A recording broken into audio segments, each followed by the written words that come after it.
son, you can't do that. It's just not right. I would like to go way, way back. Your father, Jerry, Mhm. is a country music songwriter and producer. Yep. What song of your father do you like best? Do you know that you... He's done all kinds of good country songs. He wrote a song for Buck Owens called "Play Together Again," which was probably one of the most successful. And then he wrote one for Johnny Rodriguez that was really popular called "Whenever You're in Texas." Probably one of those two would probably be my favorite. And why? What's Well, actually, let me take that back. He also wrote a song about me before I was born called "I Want a Little Cowboy," and so I guess that'd have to be about me. It was just all about him, singing to my mom about, let's have a kid and hope he's a cowboy and all this, and that's how it went. When did you know the song was about you?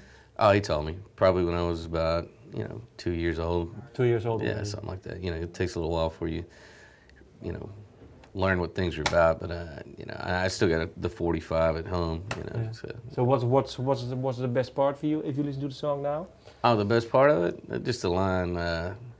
Just I want a little cowboy. I mean, that was the hook. That was the whole song. Okay. What did he teach you about songwriting? Because he was a songwriter. Yeah. I think the main thing that he taught us about songwriting is just that no matter what kind of song it is, you've got to have catchy parts in there for people to be able to really pick up on the song, to remember the song, and for the song to be timeless and last forever. So he really harped on the hooks. That's what people call them. Do you like country music? Even though I'm from Texas and all that, I'm a fan of it, but it's not something that I'm waking up to every day or wish I played in a country band or something like that. My heart's in the fucking hard rock, man. I love what I do and everything we've always done, but I do like the southern elements that come along with what goes with that.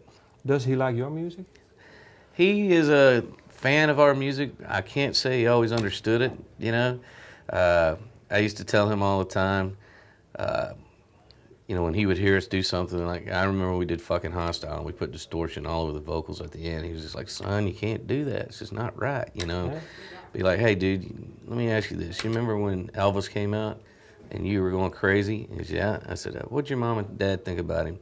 They hated him. I said, well, see, it's the same difference, dude. He was doing something different, and they didn't understand it, at the time. So he caught on from that point on and really, he's always been a huge supporter of everything we always did.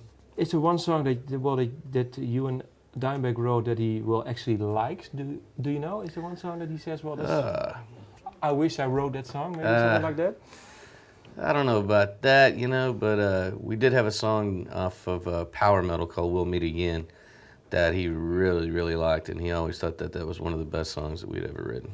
And why? What did It just was, more melodic. It was really, had great hooks in it, and it just, something about it rang a bell with him, This is for you. Maybe I'm not right, but he also produced some of your albums? Yeah. When me and my brother first started jamming, my dad owned a recording studio, and he did mainly country artists. He recorded a lot of Tejano artists, and then he also recorded a lot of jingles.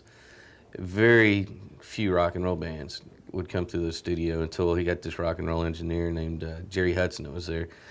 And me and my brother would always go down whenever he had the rock bands and sit around and just watch him jam, And is there one that comes to your mind now? There was a band, rock band that you really liked? There was a band called Savvy that was a really famous local band. It was really cool. There was a great blues rock guitar player named Bugs Henderson that would come in there all the time.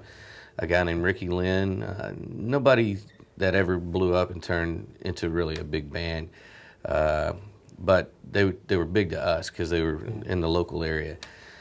And so I became really, infatuated with the studio, And so when we started writing and recording our own songs, I hated the way they sounded, man. It just didn't sound like the sound that me and my brother envisioned. So at night when the studio was empty, he would let me in there, and I would go in there and I would just fucking start twisting the knobs and seeing what they did. And that's pretty much how I learned how to engineer and, created the Pantera sound with the really bitey, edgy guitar, the really, attacky drums and all that.